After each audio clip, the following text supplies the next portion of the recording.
advocates whisper in the hall, where justice wears a mask and truth begins to fall. Every thread they pull, every lie they weave, in the courtroom's dance, who's left to believe?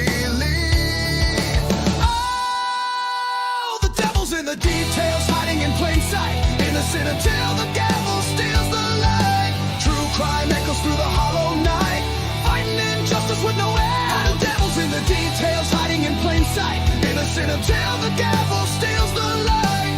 True crime echoes through the hollow night, fighting injustice with no end in sight.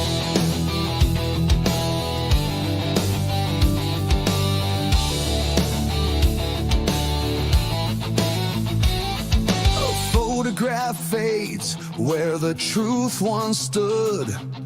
Blurred lines between the bad and the good. The scales they tilt with every silver tongue, while the broken cry for a song unsung.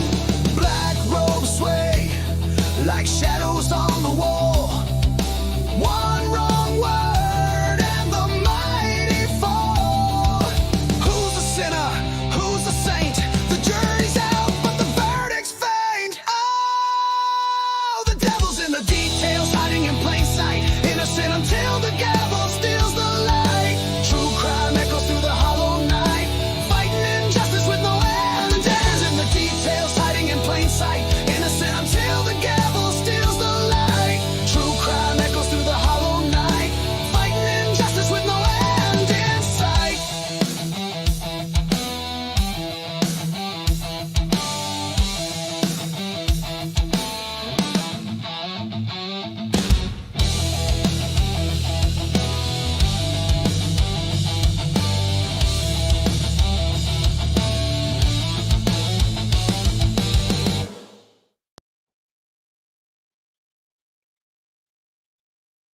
Well, hello out there, everyone.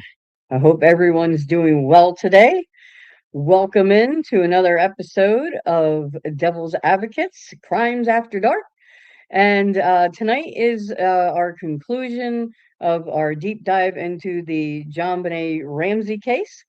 So I want to thank everyone for, following along with this investigation into the case. And it's been an amazing experience going through this with our panel. And tonight we have Dego with us from True Crime Cafe, of course, and we have Sir One. So we're going to have a great discussion tonight. It's good to see everyone out here. It looks like we got Kathleen Bell, we've got Jackie, we've got In Stitches, Michelle Rowe, Soft Touch Productions, and of course our amazing mods. We have Essie and we have Amanda. So great to have you guys with us tonight. We appreciate everything you do. And over on Dago's side, of course, we have all the amazing mods over there. So we want to thank, the audience in both communities for coming out for this case tonight. So without further ado, I'm going to go ahead and bring up both gentlemen to join me here. Well, hello there. Hello. How are you guys? Hello. Good evening. Good evening. Good to see you all. Here. Thank you for being here. Yeah, very good. So, what's new in your worlds today? Day. Today? Yeah, go ahead. You go, Dave. No, you go. Oh, you the same thing. Nothing. A lot of reading for me, and just weekend activities. That's about it. Truly and honestly, Yeah. I didn't even do a regular show today. Besides this one, just trying to get through some of that other stuff. So, Yep, that's all. I hear you. How about you, One? Well, I had my son's birthday party yesterday, which I shared some of the pictures with you, and then Yeah. I had to. Happy birthday to him. Thank Yes, you. happy And then I had birthday. to work. And then I had to work overnight, so that was an interesting. Graveyard Oh shift. man. Yeah, Yes, that was an interesting thing, and I'm I'll not used bet. to doing that anymore. I used to work late hours, but when you're not In the kind Bronx of too? no, Oh, this okay. was Thank just God. covering no. Jesus Christ, Oh, dude. wow. I'd have been scared to death thinking you had to work the graveyard shift in the fucking Bronx. That's crazy. Yeah, really. It is insane what's going on. Like I'm sure. the robberies and stuff and I everything. I'm not gonna. I listen. won't walk around the city without having my gun on me. So Well, I when don't you blame told you. us you were working the Bronx, right? After you said that, so you know how intuitive I am. I started going over and like Googling like Bronx crimes in the Bronx in New York and looking at the Bronx and doing live cam feeds that they have and shit. I'm like, oh my God, this is our friend. I'm scared to death for you, bro. That's crazy shit that you see. It looks like it reminded me, no lie, you guys. Not as zombie like, but it does remind me of like Kensington in Philadelphia. No lie. It's just like, yeah, wow. No way, dude. Yeah. Get in your car, stay in your car, lock the doors, and don't get out. That's all I can say. Yeah. Yeah. If you got to drive through there, just keep it locked up and keep moving. That's Don't stop. scary. yeah. I definitely wouldn't walk around there late at night. No. I wouldn't walk You around there in know, the broad daylight. Sorry. yeah. And now that and the issue that I have is, when I'm driving around, I'm in an unmarked car, so Yeah. I There's Right. no it's like shit there's pops no off in front of yeah. us. all There's the no time. warning. Yeah. That's Yeah. That's crazy. crazy. Crazy. So, Yeah. Senor well, do Wazowski you says have? I'm oh sorry. Go how ahead. no, I was just saying fear will get you killed, Wazowski said. So yeah. Yeah. He comes Here, from well, a pretty bad well, place too. Yeah. um, I will say my answer to that is yes and no. So, um, lack of making a decision will get you killed. Yeah. I actually have a different, I mean, not to, there's different ways of thinking, and we all have different experience. I'm not saying you're wrong, Senator Wazowski. I know you have your own, um, like where you worked and your own experience, but Yeah. with over 20 years in NYPD, what I have, I would say fear actually is what keeps you safe Yeah. because, It um, makes sense. right, it makes you that it's hard to explain. I It get it. really is. It's hard to explain. Um, yes, hesitation can get you hurt or other people hurt, but there's a difference in hesitation and in fear. So fear is oh, and I know those I know I'm know those guys in the car over there. I know they have, some kind of illegal guns and whatnot. Um just running up to the car and doing whatever, that Yeah. will get you killed. But being fear that you're going to get shot and trying to take a more thorough approach and to think about a tactical approach will keep you safe. So Yeah. everything, Right. yeah, good. His his second comment made more sense with it. Yeah. He said not saying have no fear, but just harness and control the emotion because Control the emotion. Yes, that's true. Yeah. yes. Because even as a first responder, like in EMS and stuff, guys, going into bad neighborhoods at 3 o'clock in the morning on a call Yeah. that was, called in. We've been on many calls where we were like, they were trying to get us. I'll just put it that way, okay? Like they put in Yeah. a call for one thing, and it turns out that they were trying to rob. A couple of our guys were robbed at gunpoint. A couple guys got attacked and jumped in the middle of the night. To where they stopped putting, believe this or not, they stopped putting like we usually ride 2-man crews. Sometimes we would have Yeah. 3. We were running with a medic and 2 EMTs, but they stopped putting women on some of the midnight buses because of that. So, it's one of them things. But yeah, you gotta go in. Yeah. I agree with the fear thing because I would be scared in certain neighborhoods. But like he said, harnessing it and learning how to control it is the Yes. most important thing. That's yes. Yep. Yeah, I didn't see your Yep. other comment. Harnessing your Yeah. emotion. Um you're always gonna, your adrenaline is gonna kick in and you're heightened and Yep. Yep. But you try. This is why, this is why we train, and you try to you when I try to teach these the newer officers, and it's one of the things that um with the body cameras. So unfortunately in NYPD, every time they come up with some kind of new technology and everything, it always winds up being something that winds up ending in discipline. Everything's always discipline, discipline. Now, am I And saying that training. am I saying that if officers do something wrong on camera that they shouldn't be disciplined? No, that's not what I'm saying. What I'm saying is internally, when we have all these different things we're supposed to review and check different types of jobs, everything's like in the department, everything's always about like discipline and critiquing. My main thing with the body camera really should be showing other officers tactics. Look, Oh, look how training. you were standing, training. Right. Look what you did. Look, when you went to that job, do you realize that you had your gun out behind another officer's back? Do you realize that you were standing next to the stairs? Do you realize that you could have been pushed on the train tracks? Like, look, like that to me, it's about everything. Everything's about more so about safety. Yep. So that's my Training is main training's huge. my main thing. So last night I could tell you real quick. So my job last night is covering the duty. So that means that I was covering all of Queens. So anything major that happened, I would get notified. I'd have to go, or they'd call me. And one of the things that I have to do, I have to check on all hospitalized prisoners. Mhm. So one of the things that was kind of taught to me and trained to me, and this would be true throughout the entire country, really probably throughout the whole world. This isn't like a US thing.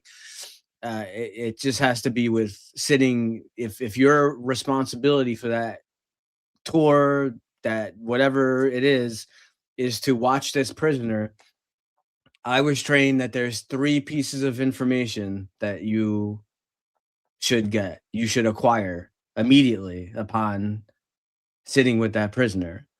So, in my travels, when I'm going along and I'm visiting, so uh they were all supposed to have leg shackles, so that's one thing, real quick. But that's not really a question. Like it is, but that's just something they're supposed to have, because that's the number one place that prisoners try to escape from.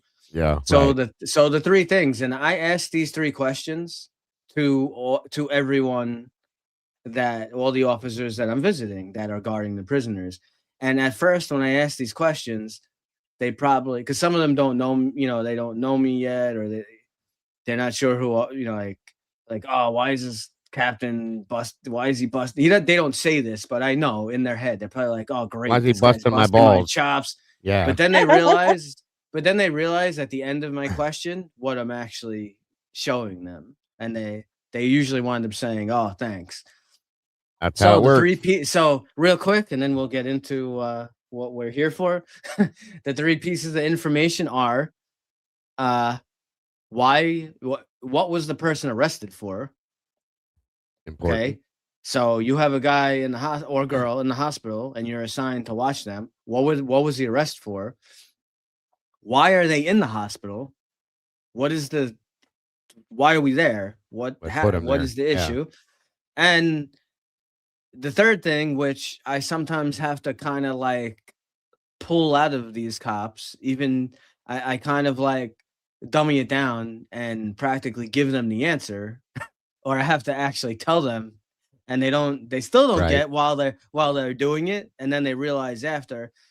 You need to do a background check on these people that you were sitting there. You need to know if this person or girl sitting in front of you has a history of fighting with officers, if resisting arrest, EDP, suicide history.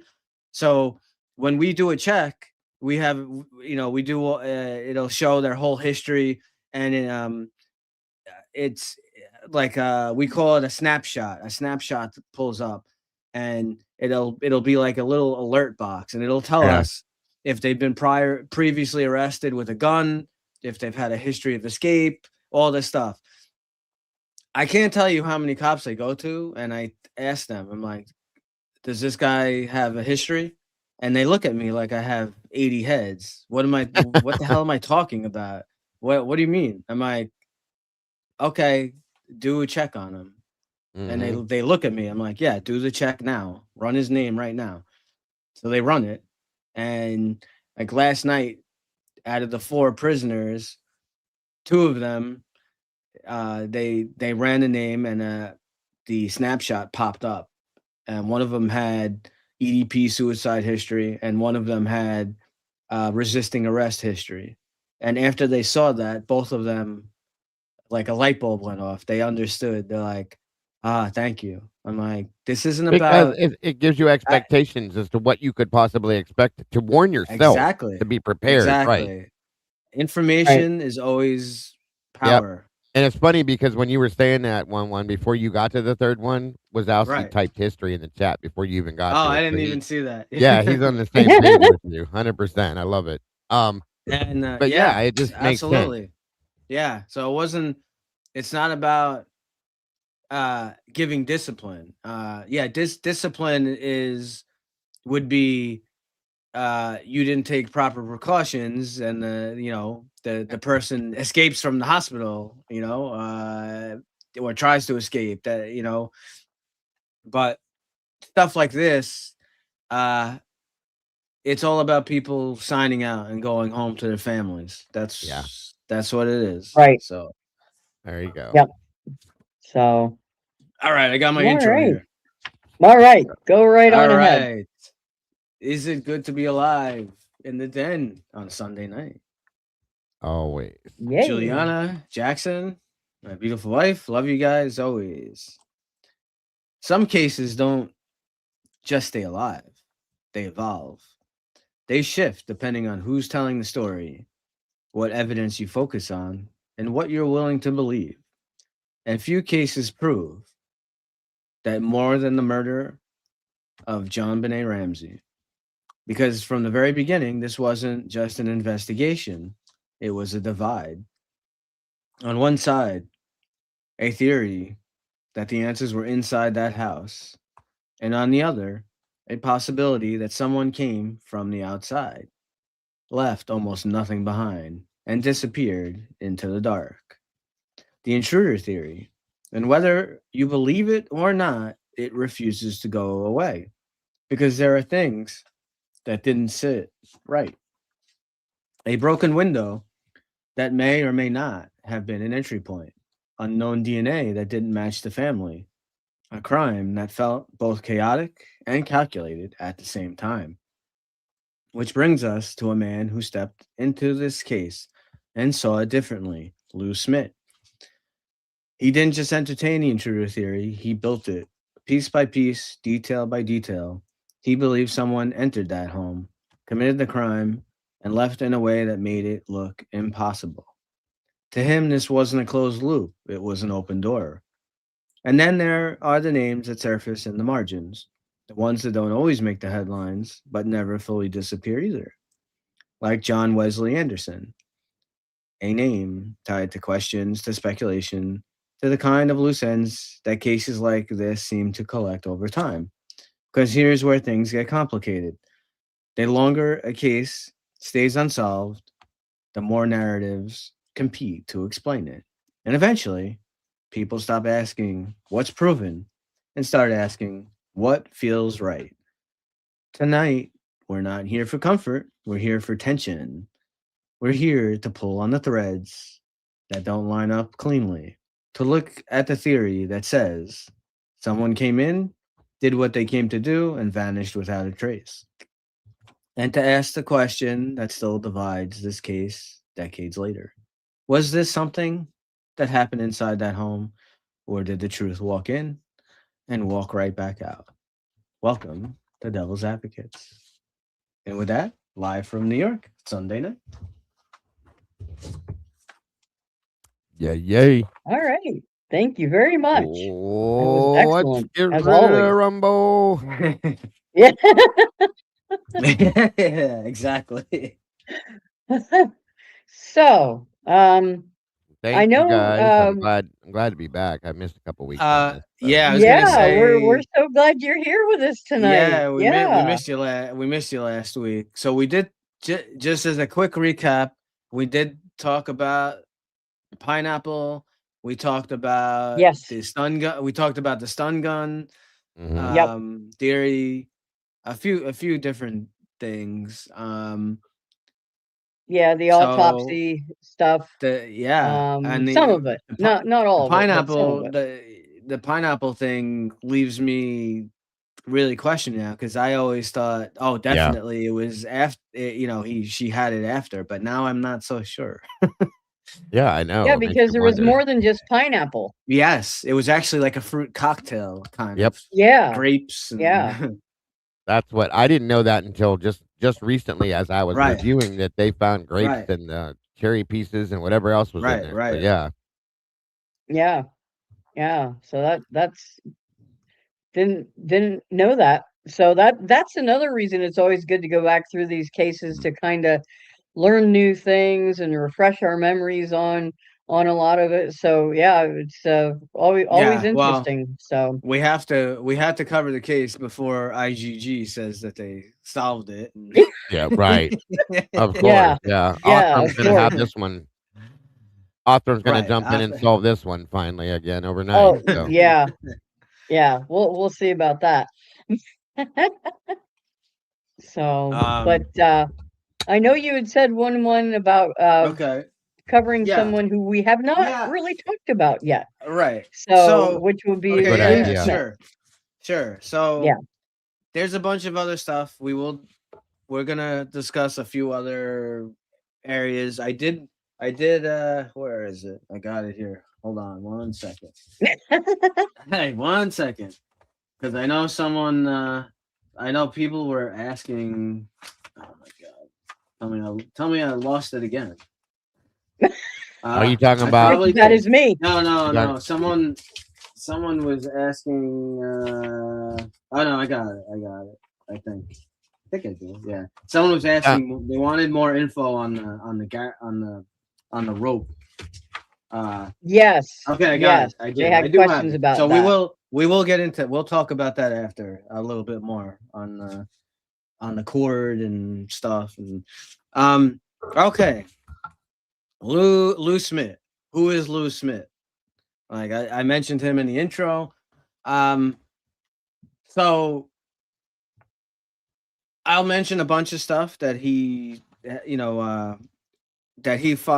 he kind of follows, whether you want to believe him or not. He definitely was super passionate about this case, and it's kind of a disservice, and we wouldn't be doing justice to cover this case and not mention him. So whether you want to believe what he says or not, or you think, oh, I don't believe what he's saying, I still think it's important to see his side, because Yeah, I he agree. did a lot. He did a lot on the Yeah. case. A He lot. wasn't following the direct narrative either. He was doing his own thought processing on this, in my opinion. Right. All right. So Lou Smit, Andrew Lewis, known as Lou Smit. He was born April 14th, 1935. He died August 11th, 2010. He was an American police detective in Colorado Springs, Colorado. He worked on a number of notable cases before his retirement in 1996, and he was later recalled to work on the murder of JonBenét Ramsey. So, just I guess a little bit about him. Having tried various businesses and failed, he prayed for a solution and saw an answer from God. A call he received from a cousin who served on the Colorado Springs Police Department, suggesting that he applied to serve.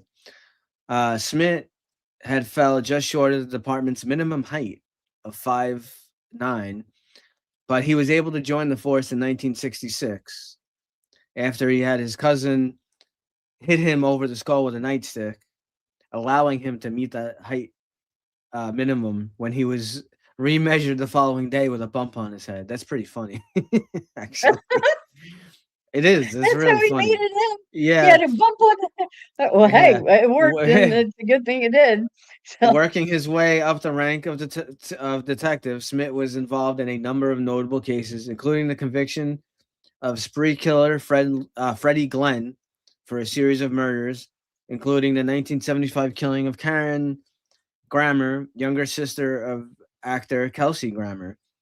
In 1995, he arrested Robert Charles Brown for the 1991 murder of Heather Dawn Church. Church's father had been one of the original suspects in his daughter's murder, but Brown ultimately confessed to a total of 48 murders and was sentenced to life imprisonment. Smit retired in 1996 from the El Paso County, Colorado Sheriff's Department, where he had served as captain of detectives. Some of Smit's cases, such as the Grammer and Church murders, were featured on the investigation discovery series Homicide Hunter. In 1997, 3 months after the murder of JonBenét Ramsey, Smit was asked by the district attorney's office to come out of retirement to assist with the investigation. While initial suspicions had been that Patsy Ramsey was responsible for the murder and that John Ramsey had been protecting his wife, Smit resigned from the case after 18 months, having concluded the Ramseys were not responsible for the murder and that the Boulder Police Department had been unjustifiably pursuing the Ramseys as suspects, despite DNA and other evidence that showed that some other person was responsible for this killing. In his September 1998 resignation letter, Smit stated that the Ramseys did not do it and cited substantial credible evidence of an intruder and a lack of evidence that the parents are involved. Smit later worked for the Ramseys in helping establish their innocence. After the Ramsey case, Smit continued to work on cold cases. As a detective, Smit boasted he never lost a homicide case in a career in which he worked on more than 200 murder cases in which a suspect had been arrested wow, and tried for their crime. wow, So that's an amazing this record. is a smart guy. Smit went Yeah, to a doctor in April 2010 after experiencing abdominal pain. After a CAT scan identified a tumor was the cause of the pain. It was discovered that the cancer had spread throughout his body and was untreatable. And he died at age 75, August 11, 2010, at Pikes Peak Hospice in Colorado Springs due to colon cancer. John Ramsey came to pray at his bedside shortly before Smith's death. Smit was survived by 3 daughters, a son, and 9 grandchildren. wow. Um, Wow. Yeah. So he had a very long and storied career himself with, a great record. Wow. I didn't know he had, yeah. had that many cases closed, So right. So there's a little. That's a little bit. That's a little bit on Smit, and then just a real quick thing. It's not as long, but because I mentioned him also in the intro, John Wesley Anderson. So he was born January 20th, 1954. He's an American author, public speaker, and he's also a retired law enforcement officer. He's served as the elected sheriff on El Paso County, Colorado.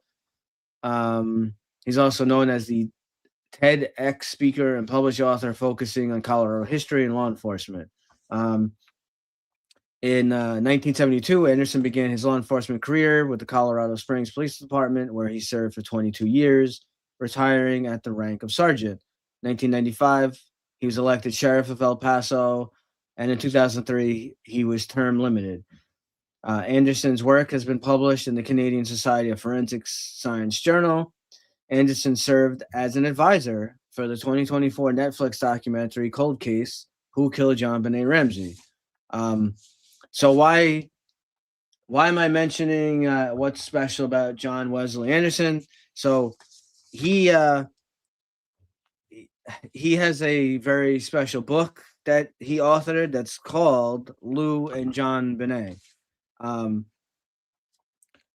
so just to mention this a little bit, and then we'll move on, because this will talk into I more do of have Lou a Smith. Go small ahead. little piece Yeah, go to ahead. Go add ahead. to your Go ahead. your Jump in. okay, Yeah, I go just was ahead. gonna it's real quick. For those of you Yeah, that go didn't ahead. know, speaking of John Smith, he like one explained, he did a lot of work on this. Lou Smith was very invested in this and again passed on in 2010. But a lot of people don't realize that well, I'll just read the article to you guys word for word. There's a paralegal out there by the name of Cindy Mara. That's Lou Smith's daughter, okay? She works at a Colorado Springs law firm, and that was the law firm that basically supported the basis of the Benet case, okay? Or Ramsey case, I'm sorry. The only reason that they're doing this is because of she did an interview with I think it was People. Is because of her dad was her hero, she said. Mara's dad was Lou Smith, a longtime Colorado Spring homicide detective. As we know, soon after JonBenét was murdered, Smith came out of retirement to help the Boulder DA's office. He left 18 months later, saying that he was frustrated that Boulder police would not consider that an intruder had killed JonBenét. So, like I said, he was kind of on his own mindset with this, and Boulder PD would not listen to what he posed as facts as to how this could have been done. So Right.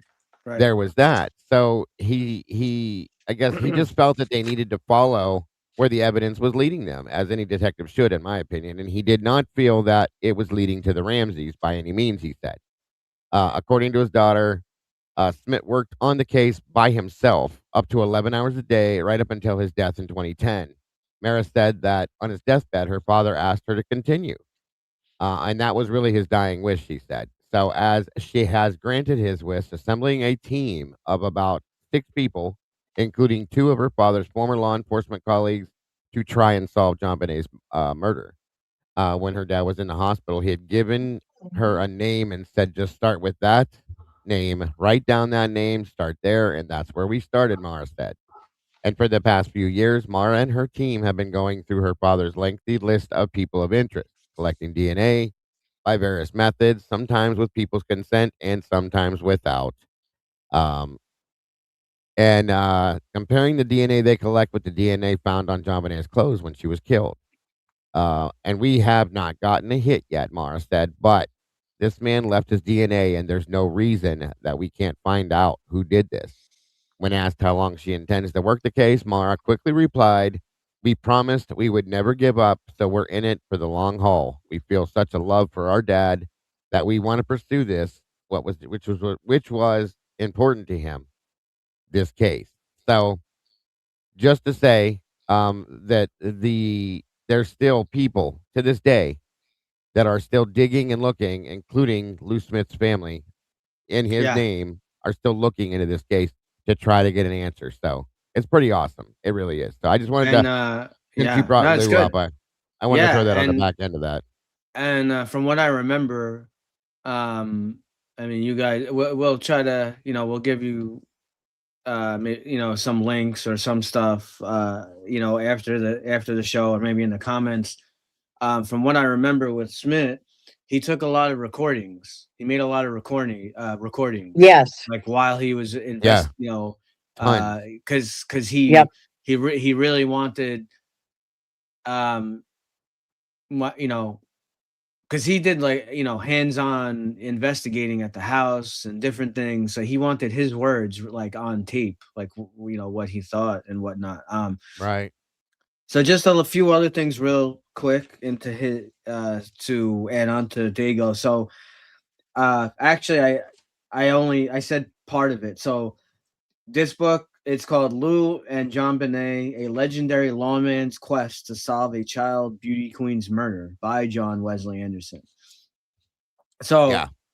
what he says is, 2 things inspired him to write this. First, he wanted to correct the public uh, misperception that Mhm. someone in the Ramsey family was involved in the murder of 6-year-old JonBenét. Second, was to communicate the fact that this case can still be solved by a competent law enforcement agency using the DNA left behind by the killer at the crime scene. Maybe not Othram, but so Yeah. JonBenét is a story that must be told, and he realizes he's uniquely positioned to tell it. I got here. I can't really read this. 3 I months, threw a 1997. Yeah. I What threw a would you want to picture say? of Yeah, go ahead. backstage, Robin. If you want to throw the picture up while he's talking through it, Yeah, that's yeah. Lou. That's There we That's go. Lou. right. So in March 1997, 3 months after the murder, he received a phone call from the Boulder District Attorney, Alex Hunter, asking if he would recommend he hire Lou Smit as an investigator with the Ramsey Task Force. At that time, he was the elected sheriff for El Paso County, Colorado. He strongly encouraged him to hire Lou and shared that one of the smartest decisions he made when he was elected sheriff was to hire Lou as the captain of detectives. He tasked Lou in reorganizing the detective bureau and take on the Heather Dawn Church investigation, which was one of the most high profile unsolved kidnap murders in their community. Right. And within 3 months, Lou and his detectives arrested Robert Brown for the kidnapping and murder of Heather Dawn Church. He eventually pled guilty to 2 murders in El Paso County and is now serving 2 concurrent life sentences. Shortly after Lou was hired by the Boulder DA's office, he told me there was something wrong with the case. The facts were not what were being reported to the public. He shared how Sound there familiar? was, yep. He shared how there was a broken window in the basement standing wide open. He pointed out the reason there were no prints in the snow was because there was no snow around this south-facing window. It's very interesting. As Yeah. Lou became more involved in the investigation, he returned to the crime scene, convinced that the family was not involved. When he shared with the Boulder detectives that the physical evidence had led him to conclude the parents were not involved, that there were other potential suspects who should be pursued, his intruder theory was outright dismissed. Now, where have we seen this before? That people get Surprise. narrow-minded, want to follow one lane. Right. They've And got this is their someone person or like, persons. you heard like Lou Smit was involved in 200 homicide cases. I mean, this is someone who knows what he's talking about. Right. Yeah. After being on the DA Ramsey task force for 18 months, Lou saw that a Boulder grand jury was being impaneled and became concerned that they were focused on indicting the parents. Lou felt this would be a terrible injustice, and in protest, Lou resigned from the Boulder's DA's office. You have to look at that too. This is someone who his whole life's work, he's captain of the detectives. He's in charge of the Right. detectives, and he resigned his position. That's how passionate he was about this case. When he asked to testify before the grand jury, he was refused. After seeking legal representation, he advised the grand jury special prosecutor that if wasn't allowed to testify, he would have to go public with his findings. Reluctantly, the special prosecutor agreed to allow Lou to testify, but limited his testimony to only 2 hours. Anderson met with Lou countless times after he had resigned from the DA's task force, and he shared with him his investigative notes. Lou had built an amazing slide presentation and organized a huge spreadsheet to organize his investigative notes and findings. He dedicated the rest of his life to solve the murder of JonBenét. Even after he had been admitted to hospice in 2010, he continued to share his thoughts on this case with Anderson, his family. And a few months after Lou had passed away, he received a call from one of his daughters who invited Anderson to join Lou's family, along with a handful of other retired detectives, to continue Lou's work in finding the killer of JonBenét. Since Lou's passing in 2010, the Smith family team has used DNA to eliminate more than a dozen persons of interest named in Lou's investigative notes. Using the advances in genetic DNA technology, there has never been a better time to solve the murder of JonBenét Ramsey than there is today. Um, so his book tells the inside story of Lou's compelling investigation, features many of Lou's previously unpublished investigative slides, notes, and highlights the physical evidence which led this legendary lawman to conclude this murder was not committed by a member of the Ramsey family, but by an intruder, an evil man who broke into their home during Christmas of 1996 and committed one of the most high-profile unsolved murders in American history. So, Yeah, I Yeah, think I'd like to read that book. I yeah, agreed. I was thinking about it. He pretty much dedicated his entire, yeah, from that point Yeah, forward, his life to this case, you guys. And I mean, yeah. even on his I deathbed, mean, he was even during telling, hospice. yeah, right. yeah, he's telling his Yeah, daughter, who that's why I was circling in that photograph right there. That's her right there. He was telling her, write this name down. This is where you start, and you keep going from there. So he was not letting go down to the day that he passed away. So God bless him. You know what I mean? yeah. So Yeah, yeah, we just it's wanted a to give you. I just wanted to give you a little history, a little background into Lou Smit. He's an important person that's involved with this case. So Right. you definitely, right. whether you believe everything he says or you have some disagreements or whatever, at least give it some thought. Look at his findings because he didn't have. Right, it's important. This wasn't about being famous or anything like that. He was trying to get to the Right. truth. Yeah, absolutely. Yeah. And then Absolutely. another person that Loving was it up. sorry. Go I ahead. just wanted to loving it up says I thought the DNA they found was a packager's DNA. Well, it was, but apparently there Yes. could be other DNA as well that is, of course, pertinent to the crime. So, but that yes, that one I believe it was on the underwear. Yeah. Then they found that Yep. Yeah. it was tied back to one of the like the warehouse workers that had packaged it, I guess. Right. And just to add something, there's another gentleman by the name of Peter Hofstrom. He's passed away as well, but he was I'm sorry, he was an investigator and the deputy DA and the JonBenét Ramsey murder case in Boulder. Okay, he also was convinced that an intruder killed JonBenét. Um, it was there was a small handful of these people that believed in this, that supported Smit, as well as the thought process behind what he was standing for with this. Okay, um, and I believe there was also another gentleman by the name of, I might say it wrong, Trip Demuth, Demuth is his last name. First name was Trip. That was part of that as well. Um, and they both, all of these people insisted that there was no evidence to suggest that the Ramseys murdered their own daughter. They talked, I should say, because there was a group of them, like I said, that I'm of these names, Smit and these other people. Um, they talked a lot about evidence, motive, lack of family abuse or violence, and made a compelling case, and talked about speculation and how the case was media driven. Surprise! What else have we seen like that? And they were doing it back then, it says, So, Yeah, I mean, he went on and on. Yeah. What is Yeah. evidence and what is speculation? What is evidence? What is speculation? And Right. 90% of this, the Ramsey information was based off of speculation, guys.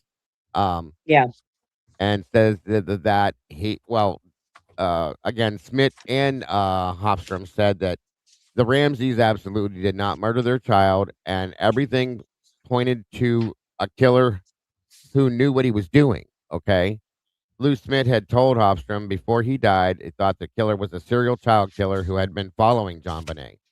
And then Trip DeMuth, the DA on the case, also thought an intruder killed JonBenét. I have never interviewed DeMuth, but I did talk to DA Alex Hunter, who was infuriated with DeMuth, Hofstrom, and Schmidt, and he fired them all, folks. Every one of them were fired because of their thoughts on this case. And again, this was along the lines of what went on in the Delphi situation, because we had sure. three officers that believed that it was the Jesus, I can't think of it. The Odinistic side to it, Odinist. and they weren't allowed to talk about it, so they were, Right. ostracized from the situation. So forced them out of the DA's office and away from the case, so on and so forth. So these people took it up on themselves to investigate this to try to prove what they believed. So very interesting, very interesting. Again, sorry to like Yeah. jump in there, but I wanted to add these No, that's pieces of fine. info to this Yeah. because it supports it very much so. So Um, anyway, and I still believe, and I get that, and I understand. There are some things that are awkward. Uh, we get that. makes sense. Right. It does. But I just say keep an open mind and listen, that's all I Right. say, You make I'm not telling you what to believe or what you believe, and you Yeah. listen to the different theories and Right. you make up the decision for yourself. But all we Right. try to do is give Because you the different sides. right. Because we believe that this community, our audiences are all intelligent people who can look at evidence, not just one side or the other, but all of it, and make up your own minds. And so, yeah, we're not going to presume to tell you what you should or No. shouldn't believe. So, but this is why we're presenting more than just one thing, Yeah. one side, one view, so that you can look at things and revisit this case Yes. and make up your mind whether it reinforces what you already believe or maybe opens your mind to other thoughts about it. So I for one am really have been enjoying learning. There's a lot that I have been Yeah. relearning about this case as we're going Yeah, through it. definitely. So Yeah. I have Uh really been enjoying it. So I mean, And there, yeah. the for those of you, pineapple thing. I'm not saying I don't know exactly what I feel yet. I'm reviewing, watching some documentaries and different things. The pineapple. I was so sure forever. I watched the documentary. The interview with Patsy where she was asked, her and John were asked about the autopsy, about the stomach contents, and she made some comment like she didn't know, like she hadn't read it, which I was like, that doesn't right? make sense. How did you not read it? But listen, the evidence is the evidence. It from Right. the autopsy, it's not just pineapple. It's actually other. Right. It's like a. So I always thought, Fruit oh, cocktail. she definitely got the pineapple from Burke. Burke was having pineapple in the dish there. I was Right. always down that train of thought, like she got the pineapple from Burke's dish, but now I'm not so sure about that. And that's Right. what Where this did it is. come from? Yeah, Yeah, and if you guys are interested in the side of the story that Lou was chasing, there's a documentary that, and I've seen this. It was really good. It's a documentary that came out in 2020, about six years ago, roughly. Yeah, sorry, forgot what year it was. And it's called JonBenét Ramsey. What really happened? Sorry, guys, I'm losing my mind. That's okay. It We was, get it. yeah, it was put out by Discovery. I'm sure you could find it in different places, but go check that. Yeah, I'm telling you, he really does show why the evidence is so compelling as to the possibility of an intruder breaking in and doing this. So when I saw it, I was kind of, for a long time, I always looked crazy at John and Patsy, like, I don't know now. And then I watched this and I was like, damn, yeah, okay. And that's like with what one's saying about the pineapple yeah, and stuff, guys. right. When we see Yeah. these things and we read these articles and we get into these things and investigate, per se, if you could call it, what we're looking at, it can change your mind when they show Yeah, compelling evidence and Sure. facts that make sense as compared to other things. So if Right. you have doubts or if you have, if you're interested, if you follow the case, go watch that documentary. There's a lot of other ones. I know one's been watching them. I've been watching them. They give a lot of information that really make you even question your own self on certain theories you've had. So it's worth it, guys. I'm just telling you. Yeah. Um, Yeah. Definitely. Yeah. So we Well, it covered looks this like last week. Tomboy Charm. yeah. Yeah, she didn't she have fruit? So apparently at the Whites. So no, Yeah. like they couldn't remember, they weren't sure, but apparently they served some kind of cocktail like at a the fruit White salad party. or Right. something. Right. Yeah. So it's very strong possibility that she did have it there. And then just to not cover the whole thing, what we did last week, but remember, if you remember what, Robin and I were covering, we were talking about how it's so there may be kind of like an average, but it depends on the size of someone and the weight of Yeah. someone. Digestion is very weird with people. It's Yeah. not like a Yes. definitive thing.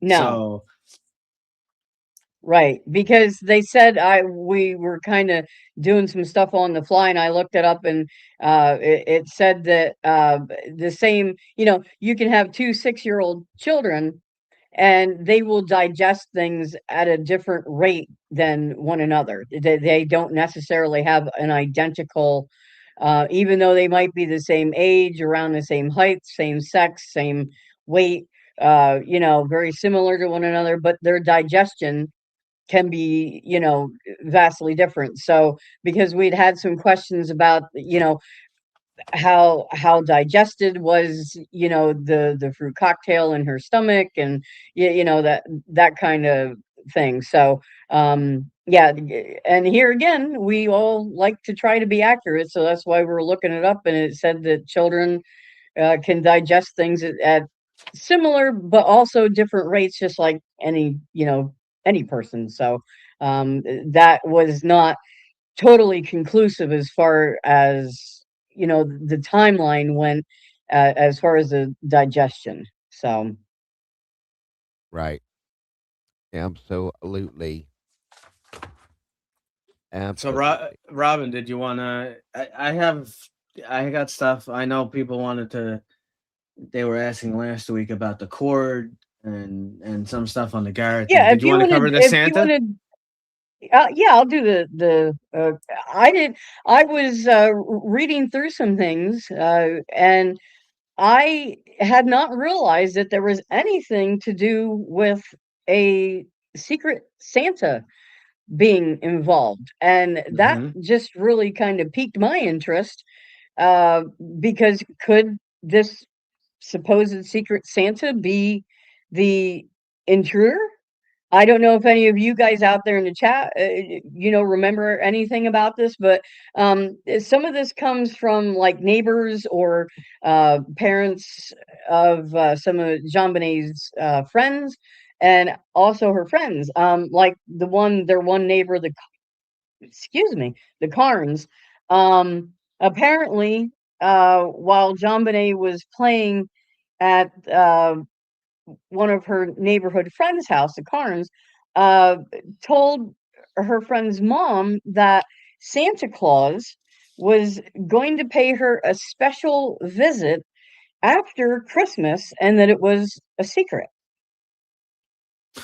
Very interesting. I had not heard that She's, before. yeah, That was new to me too. yeah.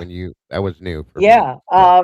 And there was another friend's mom, Barbara Kostanek. I guess she was, like I said, the mom of another playmate, and she said the day before Christmas, JonBenet was at our house playing with Megan. The kids were talking about Santa, getting all excited. I asked JonBenet if she had visited Santa Claus yet, and she said, "Oh, Santa was at our Christmas party the other night." And Megan had, seen Santa at the Pearl Street Mall, so they talked about that. And then JonBenet said Santa Claus promised that he would make a secret visit after Christmas. Um, and Barbara said she thought that JonBenet was confused and said Christmas is tonight, and JonBenet, Santa will be coming tonight. And JonBenet says, no, no. He said this would be after Christmas, and it's a secret. So, Mm. now Patsy said that she never heard JonBenet say this. She never heard from anyone else that JonBenet ever said it. But there's been a couple of different instances where she mentioned. Now, was this some Hmm. fanciful kind of thing that a child may say? or maybe, but or had someone really said right. to her, I mean, you know, That's I don't know. What do wild. you guys think about that? That is wild. What It if is wild. this person got in her ear and said, "Hey, it's a secret, but I'm gonna come visit you after Christmas, and I have a big surprise Yeah. or something for you." And people are sick. Okay, anybody Okay, that let would hurt me. a little girl or a child at all, we know they're already mentally disturbed. I mean, think about Right. it, guys. I could see that happening. That is some crazy shit. It truly is. And they do touch on that. I just found out, and I have some new stuff when we get towards the end of Okay. this. When we get towards the end, that I'm going to give you guys on updates as far as this year with the investigation. Because for those of you that didn't know, this is not a closed case. It's very No. active as of this year. They've basically they've gone back to the beginning, and they're redoing a lot of this case as of right now, just so you guys know. So it's still very active and being investigated currently. There all sorts of stuff that I'll get into a little bit later. So, but yeah, that thing there with that, I had not known about that until you had Yeah, mentioned it. and So apparently, somebody in the chat, Dandied in Mont, said yeah, that apparently, it was rumored that there was a Santa Claus potentially involved, but the person they had been looking at has since passed away. So that was something I had never heard before. I thought that Yeah. was it's wild. yeah, so Yeah. Super and if interesting. that's true, if that person was the one involved and has passed away, uh, no matter whether the perpetrators are still alive or they're not, justice will still be served if they find out who did this heinous crime. So Right. just to Exactly. know and to put it Right. put it put it to rest will be worth any amount of testing, any amount of investigating that Yeah, needs to be done. And this crime and many other crimes, it's the same thing. agreed. Very much agreed. Yeah. There are, like I said, as we get to that point, there's some interesting new things that have come to the table on this. So, I'm kind of excited to tell that. But where did you guys go from that point? Did you get through all of the? Because I wasn't here. Yeah. I'm The sorry. timeline. We finished the The timeline pretty the much. autopsy and all that stuff too, and all Well, that. Yeah, the autopsy. I mean, I had we like, were, yeah, we just touched on yeah, the stomach contents. I didn't go crazy into the autopsy. Right. There was, I know also I saw last week there was a few people who were asking about the head injury and stuff too. I have some stuff on right. that, so we can Yeah, they discuss wanted to that know more about the head injuries. because There I you know that's go. kind of like a big debate. What that's Yes. like come up. Was she was she strangled or was she killed from the head injury or Or like both. which one was or both, Right. right? So I know Yeah. that's Because kind Yeah, of there's like a which little one was, right. yeah. yeah. Well, there was definitely a garrote found. We know that. As far as the strangulation and stuff like that goes. But yeah, that's a good question. Actually, go for it, bud. Yeah. With the head injury and all that, delve into it. Um sure. Well, I got you want to do the heading? Okay. The head Well, I mean, whatever, injury. however you want to do it, but Yeah, yeah. A head injury has a bunch of stuff. Well, I'll cover I'll start with the ligature cords, I guess. Okay, so there was a white cord uh flattened. It measured 1/4 inch in width. It appeared to be made of a white synthetic material. Um, cords on wrist was tied loosely around the right wrist. Overlying the sleeve of the shirt is a white cord. The knot there is one tail end, which measures 5.5 inches in length with a frayed end. The other tail of the knot measured 15.5 inches in length and ended in a double loop knot. This end of the cord was also frayed. There's cord around the neck, wrapped around the neck with a double knot in the midline of the posterior neck is the length of a white cord similar to that described as being tied around the right wrist. Removal of the cord by the coroner. This ligature cord is cut on the right side of the neck and removed. A single black ink mark is placed on the left side of the cut, and a double black ink mark on the right side of the cut. The posterior knot is left intact. There's a wooden stick at the end of the cord. Extending from the knot on the posterior aspect of the neck were two tails of the knot, one measuring 4 inches in length and having a frayed end, and the other measuring 17 inches in length, with the end tied in multiple loops around the length of a round tan brown wooden stick, which measured 4.5 inches in length. This wooden stick is irregularly broken at both ends, and there were several colors of paint and apparent glistening varnish on the surface. Printed in gold letters on one end of the wooden stick is the word Korea. The tail end of another word extends from beneath the loops of the cord tied around the stick and is not able to be interpreted. The hair was entangled in a neck knot. Blonde hair is entwined in the knot on the posterior aspect of the neck, as well as the cord wrapped around the wooden stick. Judge Carney's decision: complicated knots. JonBenét's body was bound with complicated rope slip knots and a garrote attached to her body. A garrote handle from paintbrush. The garrote consisted of a wooden handle fashioned from the middle of a paintbrush, found in the paint tray in the boiler room. The end of a nylon cord was tied to this wooden handle. On the other end was a loop with a slip knot, with JonBenét's neck within the loop. Missing paintbrush end. The end portion of the paintbrush used to construct the garrote was never found. Cord fibers in JonBenét Ramsey's bed. Further, there were fibers consistent with those of the cord used to make the slip knots and garrote were found on JonBenét's bed.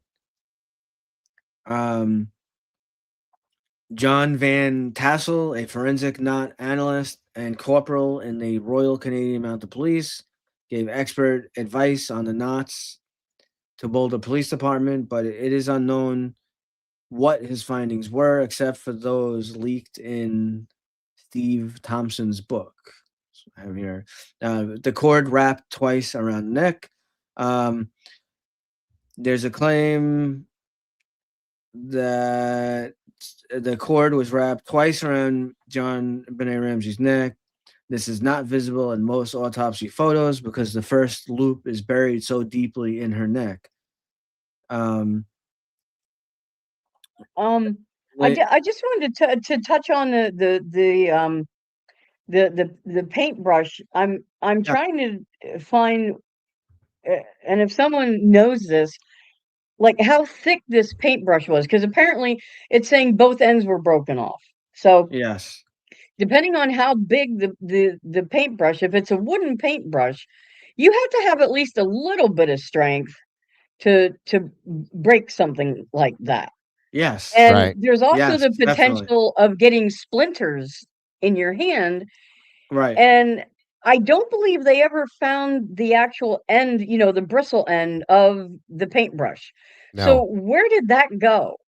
I mean, I know, didn't they say that the paintbrush was matched those like that Patsy had or something? Yes. That's what I remember Yeah. hearing about that Yeah. part. Yeah. Yeah. So It, I'm it just was wondering how, like, because in order to, I mean, it takes a lot of pressure for those Right. and again, trigger warning out there. Some things, as I you threw know, it in on the this, chat. we Yeah. okay, good. And I do have the parental advisory up, Yeah. so just so you know. Right. But it takes a lot of pressure and a lot of strength to apply. I mean, that kind of uh, weapon, I guess you would want to say, or My yeah, under weapon. I'll just call it a weapon. yeah. It takes a lot of pressure. So a flimsy little paintbrush like like a thinner paintbrush may not hold up under that kind of pressure. So it had to have been a fairly sizable paintbrush. That's how I understood is that there was some type, and I might be wrong, but this is how I always understood is that there were some types of like painting materials in the basement areas down there. It was a Right. bigger, Yeah. like a a bigger, yeah, in the boiler room, right? Okay, yeah, I a it's a bigger thought they meant. paintbrush. Right. Oh, the way that they're calling it like a paintbrush, I thought it was like from an artist paintbrush set. No, like a house painting brush. Oh, okay. Yeah. Because I was trying to look Yeah. here, and it doesn't give the diameter around. It just gives No. the length, which was about 5 inches long. And that's why So Right. I had a visual that they took and busted the bristle end off, broke it Right. in half, and then used it to make the ends on the garrote, and therefore in turn, yeah, that's how but I saw even it. so, if you're going to break a paintbrush of that size, that still takes a wooden paintbrush. That still Yeah, takes a lot of strength. So yeah, it's somebody. If they broke it, it's somebody that had considerable strength. That which would Yeah. not be Patsy. Well, and it definitely would not have been her older brother. Burke. I'm just telling you, No. Yeah. Burke. No, There's no way he'd because have done Burke that was either. he was 9 at the time. Right. Right. So this is a grown Right. adult that did this, in Right. my opinion, for sure. Yeah. So I just have a little more on just a little bit more on the knots Yeah, go for here. it. Where are the knots sophisticated? The slip knots and the Garrote are both sophisticated bondage devices designed to give control to the user. Evidence from these devices suggests they were made by someone with expertise using rope and cords, which cords could not be found or sourced within the defendant's home. So, Michael Caine assessment. So, Special Prosecutor Michael Caine, in response to Mary Keenan's statement that she supported the Carney's decision. First of all, the thing I was going to say is if Mary Keenan has reached this conclusion, she clearly has not reviewed her own file because I don't want to get into a lot of specifics about this because of ethical reasons.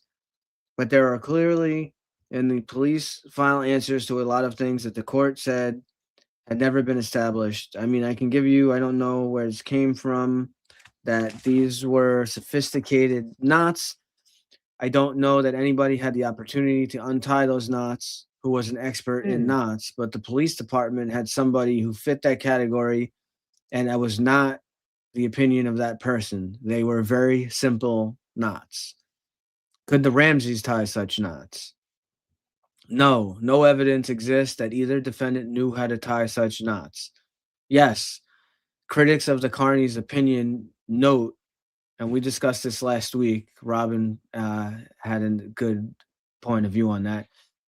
Critics of Carney's opinion note that John Ramsey had naval experience, that both he and Patsy were active sailors, and Burke Ramsey was in scouts, all of which would have given them some expertise in knot tying.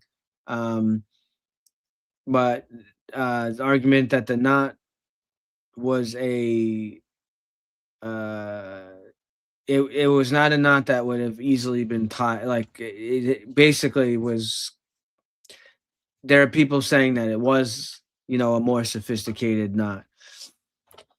You had to know what you were doing to do it. Right. Where did the cord come from? Sources from the cord used in the crime were never located nor sourced to the defendant's home. So that's interesting. The only thing that they found were, like I said before, were some fibers from the brush and whatever on JonBenét's bed. Stan Sport cord. The cord used was traced to Stan Sport. It comes in 50 feet and 100-foot lengths. According to this poster, it's also known as Coughlin's cord. Authorities determined that this cord was sold at Boulder Army Store and McGuckin's. Steve Thomas's book claimed that a receipt from McGuckin's for the exact amount of this particular type of cord was traced to the Ramseys and purchased by Patsy. However, a photograph in an ad suggested the cord actually sold for a different price. So, that's an interesting bit. Parachute cord. In November In a November 25th, 2006, 48 Hours show, a brief was provided of a report prepared by Trip DeMuth The moose, summarizing yeah. the case evidence that would exculpate the parents. A screen capture of the page shown suggests that police may have been seeking parachute cord, as this may have been the type of cord used for strangulation. Such cord looks very different from the cord seen in autopsy photos. Authorities did not identify the cord as Stansport until mid 1998. We spoke about this too Yeah. last week. American Girl doll cord. Some believe that the cord came from an American Girl doll owned by JonBenét Ramsey. However, it's very clear from the autopsy photos and from the language used in the autopsy that the cord used for the wrist ties and the garrote was flat and not rounded, and hence could not have come from the doll. Comparing the length of the cord used for the garrote versus the cord from one of the American Girl dolls, the latter cord would be too short unless two of them were tied together. Right. And No. Senior said it's basically, so you guys understand it, and he's right. Nylon cord wrapped around cotton is what makes that type of cord, folks. That's exactly what it is. So, Yeah. Yeah. good call, Senor. So- And again, that way you can kind of get a visual in your mind as what you're thinking of what it is. Yeah. So that is very interesting about the discrepancy in the price of what it was selling for and what was on the receipt. Mhm. Right. And that's why little details matter, because yes, absolutely, it- absolutely. I mean, just a simple thing like that can either confirm or deny whether the cord used was actually purchased by the Ramseys, or was it brought by someone. And if everything was determined to have been used from within the home, that doesn't necessarily mean that the Ramseys, and here again, we're looking at all angles. It doesn't mean that the Ramseys were responsible. It could mean that it was just there. It was there. It was handy. It was at the house at their disposal. Yeah. Yes, exactly. Yeah. So And I have, also hold be on. considered. I'll give you guys a picture of what this looks like if you want to see it Okay. real quick. Yeah. Yeah. Hold on. Thank you to my amazing moderators for doing what you do. All right, there's one picture back. There you go. See if I Yeah. can blow this up a little bit. Yeah. There we go. So there, in essence, is the type. See how it's flat, guys? It's almost like Yeah. it reminds me of like a shoestring. Okay. Yeah. Yeah. Kind of. Right. So again, Right. there's that photograph, and then And look, now, is this the actual garage? Okay. So it is. Okay. yeah. Okay. So That- I want to, if you blow that up again, I wanted to look at something real quick. Yeah. That picture that you had just, that one. Yeah. So if you're looking at that, okay, that is not something that you can just tie, around the stick. That looks like it. Yeah, that looks more like an it would artist take a little brush, bit to tie something like that. Right. I mean, look at the knot. Look how many times it was Yeah. wrapped and then tucked and taut and then wrapped. Yeah, it took a few It's minutes definitely. Yeah. And Yeah. someone who knew what they were doing. Yeah, for definitely. sure. Right. For sure. Yeah. And trigger warning. I'm sorry, you guys. I should have said it beforehand, but there's Yeah, you could see the hair. there's hair. So Yeah. my You apologies. could see you could see her hair, which is crazy. It's insane, but Yeah. that's very sad to me. But thank you, Tammy. It is. It's so tragic. But that's the actual photograph of it. Thank you, Tomboy, for that. And it does look like it could be an artist brush, depending on, it's a large one, but it also looks like it was whittled, possibly. If you look at these markings here, okay, like it was whittled down a little bit or something. It's weird because I know, Yeah. like, even certain artist brushes are more flat than round. Right. But Right. my understanding from what I've always understood, it was like a house painting brush or a house, you know what I mean? A square brush, square handle. It does remind me of a drumstick too. That's wild. Yeah, yeah. But So, like, okay, so it was actually an artist's paintbrush, though, I mean, is what this. is that what it's saying? Okay, then that's good to Yeah, know. well, I don't know. I'm just saying Yeah. it's like the kind of brush you would use to Yeah, paint a. Yeah, Yeah. it's round. There's yeah, no flatness to it. She said. So right. that'll give you guys the absolute right there because that's the Yeah, real deal. So Right. yeah. Right. So, but yeah, again, thank that you, took a Tomboy. little while to tie that around that Definitely. stick for And sure. you had to know Yeah. what you're doing. That was not just Yes. a, you know what I Right. mean? So I No. So don't I don't No. believe so like seeing a picture of that to me I, I don't see Burke. I don't see a no way in 9-year-old hell. doing No that. way. No. I don't Yeah. see Patsy doing that. Right. Truly. No. No. A 9-year-old isn't, even though he was in scouts, he's not going to have, unless he's like the prodigy of knot tying. Uh, he's Right. he's not going to have the know-how to tie a knot around, and he's not going to know how to create a garrote anyway. No. As Right. No. a I, 9-year-old, I, I don't believe that's something that he probably would have known. No. So if yeah, you can find I me don't believe. if you can find me a Yeah, 9-year-old that knows what the hell a garrote is, we got other problems to worry about. That's all I'm Yeah. saying. Yes. right. Yes. Yeah, yeah, That's definitely, definitely. So, yep. um So that was some interesting stuff. yeah, So definitely. I got some stuff on I I know this is actually a good thread to pull on a little area here, and it'll bring up some good discussion I think in the chat. Uh kind of like it's sort of a little bit of an overview of the evidence, interpreting the evidence. Um how is John Benet killed? As with any homicide, we start with the body, including what we can deduce about how JonBenét Ramsey was killed. We know from the Mhm. autopsy that both a severe head blow from an unknown object and strangulation from a ligature found on her neck contributed to her death. Which injury came first? This is a question that hypothetically can be answered even if we never determine for certain what specific object was used to deliver the head blow. What object was used for the head blow? Moreover, the answer to this question may be important in determining what kind of perpetrator killed her. Why? Right, which makes total Why? sense. Yeah. Why Garrote? Uh, the evidence related to the Garrote may reveal something about the killer's motivation in using such a device rather than manual strangulation or an alternative form of lethal violence. Um, Stun gun, sexual assault, and prior sexual assault.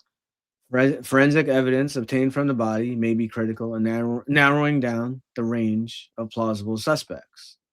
And remaining forensic evidence. The remaining forensic evidence comes both from her body, her clothing, or other locations in the house, as the answers to these two would greatly constrain who might be regarded as a plausible suspect. Is this a DNA case? Was JonBenét really fed pineapple? Where was JBR killed? Was this a kidnapping for ransom? Other evidence entails how to interpret forensic evidence unrelated to her body, including the ransom note and the house itself, which speaks to the issue of motivation or nature of the suspected killer. So here we go. Which came first, the head blow or strangulation? Many theories of the case rest decisively on whether the head blow preceded the strangulation. If Steve Thomas's bedwetting rage theory is to be accepted, for example, it is critical that the head blow precede the strangulation used to cover this up. Conversely, if Cyril Wett's sex game gone awire theory is correct, The accidental strangulation would have to precede the head blow used as part of staging. The experts are divided on this issue. We got expert opinions. Dr. Werner Spitz, Tom Henry, Henry Lee, and Ron Wright all concluded the head blow came first. Ronald Wright, MD, director of the Forensic Pathology Department at the University of Miami School of Medicine, reviewed JonBenét's autopsy report at the request. Says the blow to her head, which Wright is convinced was not from a golf club, but more likely a blunt object such as a baseball bat or heavy flashlight, came first. Wright said she was whopped on the head a long time before she was strangled, said Wright. That might or might not have rendered her unconscious. But this is not anything that kills her right away. He said 20 to 60 minutes elapsed between the skull fracture and the strangulation. It's interesting. Oh, wow. Yeah, that's very interesting. Yeah. Now, one thing you were talking about the bedwetting rage. I don't know. I know that I thought I heard something about it wasn't just JonBenét that had that. There were several of John's kids that had that issue as kids. So that wouldn't have been maybe some. Now it might be might have been new to Patsy. I don't know, but I'm just saying that may not be. I don't know that I believe that that's what set it off. No, right. Or Right. yeah. I just I don't. It may have that's had my nothing to opinion. do with that at all, right? Yeah. Yeah. I mean, a lot of kids do it anyway, so there's not Yeah. always Right. a reason Yeah. behind it, Right. Mhm. Right. Definitely. Head And blow. it is. I've been told what Tomboy just said, that it can be a hereditary thing. Yeah. With being Sure. born with small bladders, it's just part of your makeup, Right. your Yeah. so It's possible. Right. So yeah. definitely, Um, definitely. Head blow with little bleeding possible. Kerry Brega, neurologist at Denver Health Medical Center, says it's not uncommon for people with skull fractures to not have any bleeding. We see a lot of people with skull fractures without bleeds in the brain, and they didn't all get strangled on the way in, she said. Right. So it's actually Right. possible to get a skull fracture without getting an underlying bleed in the brain. It's true. And then they, I don't even know how to pronounce this. Putti, Petechiae? yeah, Petechiae. that, yes. Yeah, Our it's petechiae. tiny little broken capillary blood vessels. Everyone has had them. A hard bout of coughing or vomiting can cause Yes. Right. Facial ones, especially around the eyes.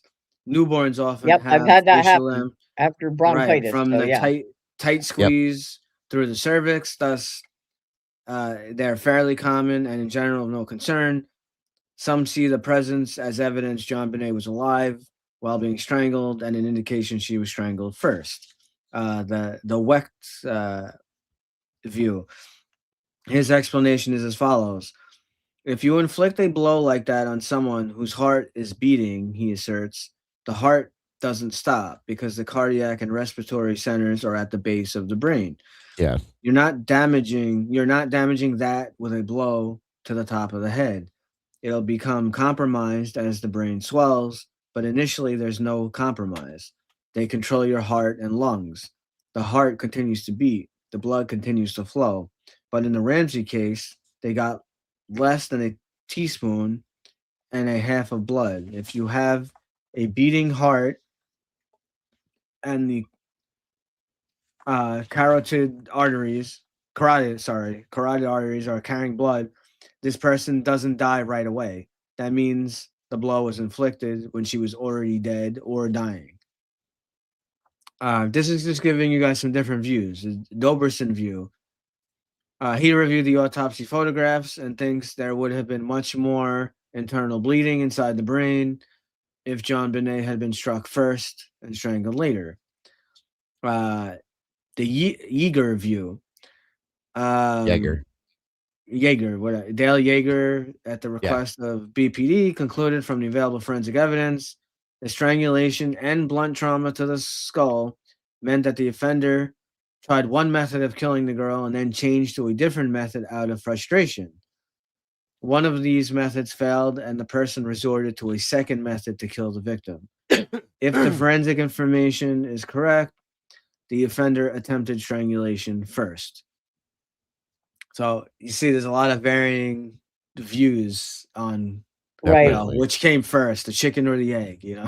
Right. Right. And Right. it would make more sense to me that they did and again trigger warning, tried to strangle her first, and when that wasn't working, when the garrote wasn't working, that's when they resorted to, blunt force violence that way. So because it just kind of makes sense to me that way, but Right. It's weird to yeah. think that, though. One thing I when you guys covered the autopsy stuff, did you delve in? Like, did they talk about the hyoid bone being broken and any of that with her? I didn't get. All we really covered on the because I have a huge thing on it. Oh, We just okay. I just mentioned the stomach contents, because then we went into the Yeah, we final. were Yeah. talking about and See, then we had I don't think we had left off where we were going to talk about the cord and the head injuries and that kind of thing. okay. Right. So Well, yeah, my issue with all of this is, and not to go backwards with what you said, Robin, because I agree with you no, to that's some okay. aspect. Um, from what I know about things like this, I would imagine that the hit over the head would have come first, and if it didn't like knock her out completely, and they realize she's still alive, I would see that the strangulation would have been the secondary aspect in my opinion, only because that's final, like finality with that. If you do it Right, now, here's the thing though, if you do it, especially with a garrote like that, it's going to end the situation. Okay, in my opinion. Now, what I would wonder though, with what you said, it brought something to mind. It was interesting to me. The only way I could see that this wouldn't work that way is if somebody was not doing okay, if anybody knows, again, trigger warning, how a garrote works is you put it around the neck, it has the handles, and you pull. And you Mhm. put as much right, pressure on it as you can until the person stops moving and breathing and all that, okay? Now, the only way I can imagine that wouldn't work is if somebody was not applying the pressure that you would in that situation. And if somebody is there to try to take your life, why would they not put as full pressure in that situation right. unless they Yeah, couldn't? Emotionally it's or mentally, they were not physically able to do that, is what my thought would be. right. So Yeah, therefore, in turn, I would say that's where I would believe what you're saying, Robin, that it would come into effect in that aspect because and I'm only saying this because people believe that somebody within the family, Yeah. okay, parents or something would be involved, and if they were, that's where I would see. You couldn't go through with it because of an emotional attachment to the situation. Do you know what I mean? right. So it Yeah, failed for you, so you just took the thing and hit him over the head because it's an easier, quicker end result. right. That's what I'm trying to say, you guys. I know that I made that really long, but it just No. flipped something in No, my mind when you were saying that because otherwise the garrote would be the absolute finality in my opinion because if you do it right. with all all intents and purposes of killing the person, it Sure. shouldn't take that long and all you got to do is apply that pressure and you're done, you know? Well, So, um, I'm wondering though too, with the type of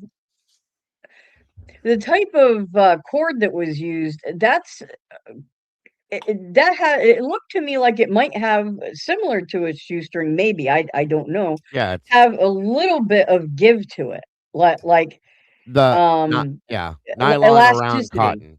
Yeah, it probably Yes, does to some extreme. I agree with you. right, I would just like I and it said, might cause rope burns.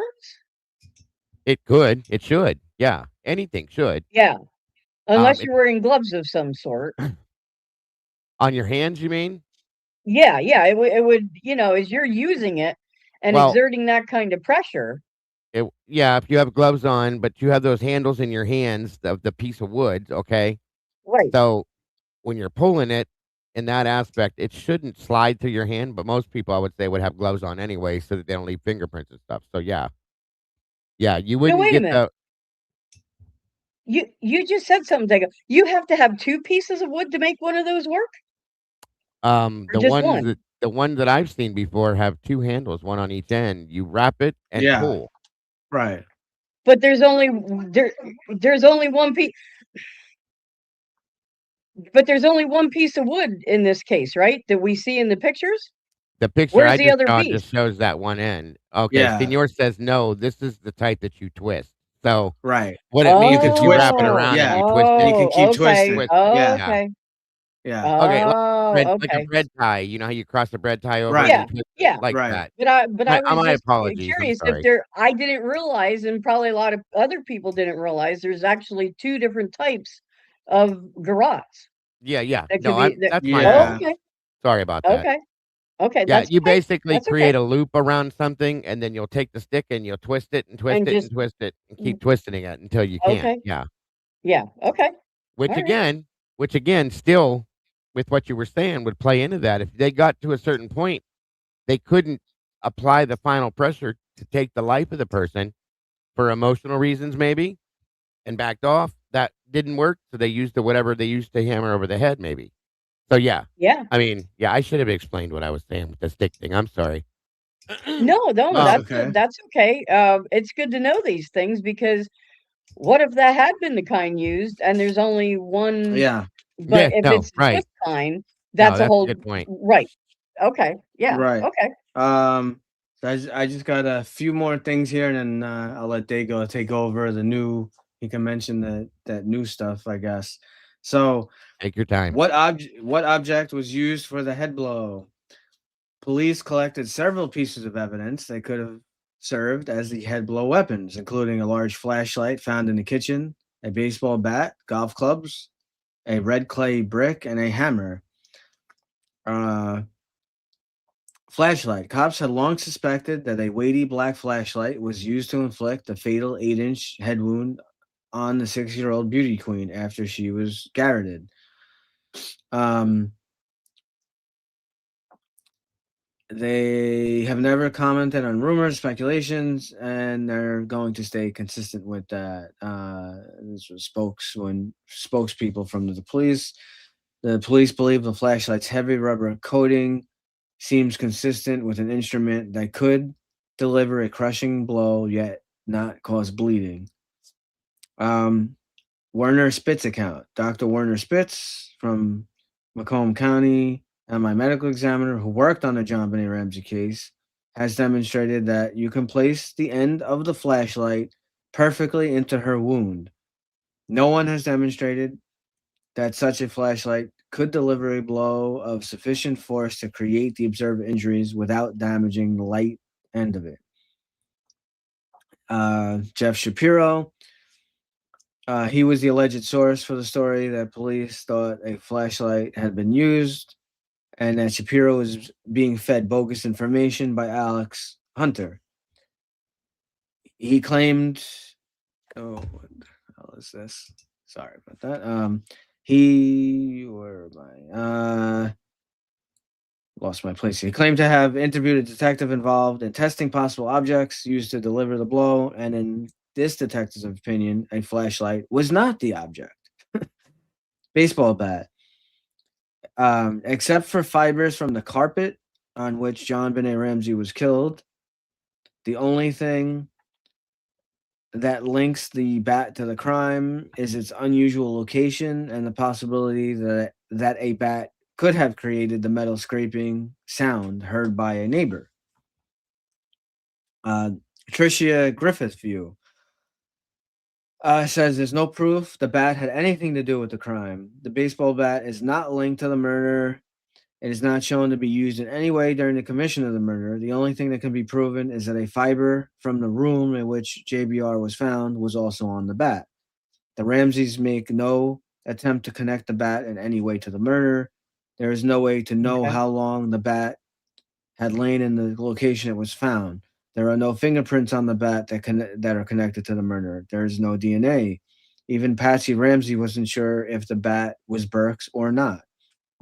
There is no evidence to show when or how the baseball bat got in the location it was found, and there is no useful evidence other than the small fibers on the bat to suggest it was used in the crime. Um, the Garrote. The autopsy alludes to a ligature cord, but most people refer to the strangulation device as a Garrote since it included a stick that hypothetically could be used to tighten the noose. Um, some argue that the Garrote found around JBR's neck was used as a sexual device. Sex game gone awire. Theories such as Thyroids entail the Garrotes being used as an erotic asphyxiation device, which is somewhat more consistent with her being killed by a family member or close family friend. Conversely, some intruder theories uh, posit a pedophile or other type of sex offender who Okay. used the Garrote as part of a sexual fantasy. A related question Which is whether JB, is yeah, possible. I right, mean that you know we know that is unfortunately a thing. yes, But so is that what I even shudder yeah, to think about it. But I anyway, go know. ahead. A related question is whether JBR struggled while being strangled. Evidence that she did would argue against a voluntary sex game. Was the Garrote a sexual device? A story about the choking game that apparently was familiar to Boulder area school children aged 10 to 16. Thus, even if the device was not used for a sexual purpose, its intention may well have been for choking as opposed to staging. Um, Delmer England, not expert, a self-reported expert in knots, has done extensive experimentation with the knots used in the ligature device and argues that it could serve only as a noose. That is, it could only be used to tighten, but not easily released. If so, this Hmm. rules it out as an erotic asphyxiation device. Did JBR struggle while being strangled? Here we go. Our favorite guy, Lou Smit, under questioning by Lynn Wood in a sworn deposition in a Wolf vs. Ramsey case, stated, "The most significant part of this photograph and what it tells me is the marks above the Garrote. Uh, the whatever I can't say that word again. The what is it? Petechiae. Petechiae. There you go. Sorry. Yeah, Yeah. petechiae. That was found in the eyes are very tiny, tiny little pinpoint hemorrhages.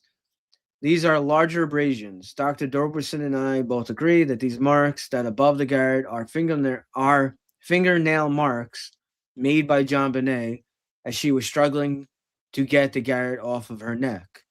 They are half moon in shape. JonBenét also under her fingernails, the primary source of DNA is JonBenét's. Question on both Which hands? makes sense. On both hands. Um, Not Right. all of these photos are available to the public, nor will they be made public. Uh, but Lou is accurately describing them. It appears that the particular photo Smith is alluding to, containing half moon shaped marks, may not be in the public record. It doesn't need to be Yeah, anyway. yeah. No No, fingernails. no. Meyer did not find her skin under her nails. If she scratched at her throat during strangulation enough to leave fingernail marks, then her skin should have been under her nails. It wasn't. Not only that, there is very little damage to the interior of her neck, as if she didn't struggle at all. The hyoid bone is here. You go, Dago. This is the answer. I didn't realize it was even in here. The hyoid bone is still intact, as were the thyroid and uh, cricoid cartilages and her trachea. The strap muscles of her neck were not hemorrhaged. Her tongue and the insides of her cheeks were unblemished as well, and usually strangulation victims will bite their tongue and cheeks during the strangling. So it doesn't sound if the hyoid was not broken, No.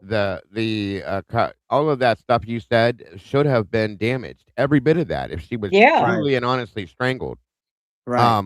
That's interesting. Yes. So it sounds to me like possibly the MOD on this may have been the contusion to the head. Yeah.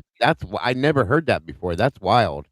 Yeah. Sorry for Wow. the That's trauma okay. stuff, guys, but Yeah. It No, is. it's I okay. know it's pretty hard to hear for a lot of people. I understand. Right. Yeah, no, it is. is. It It is. is. But we have to And cover it. Pam Smith made a good point. That could show staging. That's a good point. A Sure. very good point. Yeah, It's So- talk all about the- staging like one Yeah, was there, talking there about. you go. Yeah, we cover it. Yeah, that was Yep. our main theme last week was staging. Yeah, that it was would make staging. perfect sense then, because the hyoid, Yeah. if she was truly strangled, the hyoid should have been broken. Most of the time Right. it is. And the muscles and everything should have been strained in her neck, as well as the possibility with what they said with her tongue. So there again, Right. these things Right. it's odd. It's very strange. So good point, Right. Pam. Good Yeah. point. So JonBenét's neck gives no indication that she was struggling or even conscious while she was being strangled. And when you consider the Wow. killer tied the knot and the back of neck, and that her long johns were urine stained in the crotch and in the front, it sounds to me like she was strangled face down from behind, and she did not struggle against her killer at all. Which means she didn't suffer through that, thank God. Right. And then the last part I have here, evidence of sexual assault. There is little question JBR endured some sort of vaginal penetration. Trigger warning. On the night she was killed, there was both vaginal bleeding and fragments of wood shards from the paintbrush used in the garret, as well as birefringent material consistent with said paintbrush also found in her vagina. The only question is whether this was the result of a deliberate sexual assault by a killer motivated in that direction, or instead was part of a staging after the fact to hide past sexual abuse, or perhaps mislead authorities about how or why she actually was killed. I got one little last part here. Just remember what we Right. spoke about last week. I know Dago wasn't here, but for some reason, it seems to be one of the big threads that people go on when they want to Right. do staging. They stage a sexual assault. I don't know why, Yeah. but Right. seems to be that they do. In the Burke Ramsey versus CBS defamation case, Linwood argued the evidence clearly demonstrated that JonBenét's murderer also sexually assaulted her. There was blood on JonBenét's underwear and the entrance of her vagina. JonBenét's hymen had been freshly broken, likely close to in time to her death. Forensic pathologists that examined her found that she had been penetrated, and 4 fragments of wood that matched the garret handle were found in her vagina. Okay. So Now, one that's of the what I main have things like about you're you saying, just whether said, it was staging or Yeah. Right. and one of Yeah. the things that has happened with that, I remember reading that before. Again, trigger warning everybody for all this. Yes. We're sorry. But these are the facts, and they are a big part of this case. yes. There was a big article I read on this years ago that they said that what he just described could have. They looked at it as, you have to understand that staging, as they stated what he just read, could have been based on the fact that somebody could have been trying to hide past sexual assault per se. Okay, Right. by Mhm. doing that to make it seem like it just happened then, which has happened in other Right. cases in the past I've seen. I read in Yeah. that same It's article. crazy. It's crazy. Right. Crazy. Yeah. So it could have never actually been a thing other than for staging, which is sad, but very possibly true. True. Sorry. Right. Yeah. So All right. okay. Go ahead, Dago. And I You said you uh, got some new stuff. I do yeah, have what probably where are we at time wise, Robin? Just probably close it out with this. it's about quarter of, so you have time. You have time. Okay. We got some Okay. time. Yeah. So Yeah. what I was gonna jump in with, guys, because this, like I said, is not a cold case. It is actively open and being investigated as we speak. And the decision to reopen bench work on the the quarter-century-old evidence cache I'm sorry, that follows. There was a 12-month review done, ordered by Chief Stephen Redfern, after he took command of the department in January of 24. Redfern, a career investigator who previously had supervised cold case homicides in Dallas, Texas, assembled a 5-person task unit that included 2 original detective, a forensic geneticist on loan from the Colorado Bureau of Investigation, and an FBI violent crimes analyst. Over the past year, that unit had re-digitized more than 1,400 photographs. They've re-indexed 3,700 pages of hard copy reports, and most importantly, located 119 items that were either never submitted to the laboratory or were tested only with techniques available before the millennium. So before we have all uh, eh, the new technology that we have that we can do things with now, which they didn't have back then, they were retested with the new Right. technology. Yeah. Excuse me. Among the belatedly cataloged items are the remainder of the cord that was used to bind JonBenét's wrists, a second section of the paintbrush handle that had formed the garrote, and several swabs taken from the child's clothing that were stored in an evidence refrigerator that malfunctioned. Listen to this. Oh my An God. evidence refrigerator that malfunctioned in 1999 and were Oh my subsequently gosh. presumed degraded. Okay. It's But ridiculous. they kept them, even though they presumed they were degraded. They kept them, and thank God they were able to use them with the new technology. So, sources familiar with the investigation say that the cord and the broken brush segment, had yielded trace cellular material that was not destroyed by the decade-long temperature fluctuation. The material is described in an internal report as but minute. Jesus, they wrote minute. Minute, but reproducible. Okay. Mhm. Sufficient for YSTR and mitochondrial sequencing, 2 methods that can clarify whether DNA originated from a single male source. We all know this stuff already, okay? Or, Mhm. um, where'd it go? Or from multiple possibly related individuals, because the earlier testing had already identified at least 2 unrelated male fractions on separate garments. So that's 2 at least, okay? The laboratory must now determine whether the newly detected DNA matches either of those earlier fractions, introduces a 3rd genetic line. Uh, Completion of that comparison is expected by March of 2026. So the results on this were expected this past month or just recently, okay? And a Yeah. timetable that will place the announcement of results within weeks of the 30th anniversary of the murder, a milestone that city officials have long feared would reignite media saturation comparable to the first years of the crime. So, what I'm going to tell you guys to probably expect is, we all know the crime con's coming. We know Oh Yep. boy. that Yep. John likes to go to crime con, and many other people that did with this case. I guarantee you this is going to come out at crime con. This is just my opinion, but Yeah. I was just gonna say they're probably waiting for CrimeCon. yes. So the renewed forensic push coincides with a parallel effort to locate and re-interview every single person known to have been inside the Ramsey house during the Christmas week window, when the crime most likely occurred. Detectives have confirmed that more than 30 such individuals, many of whom were children in '96, have been contacted within the past 6 months.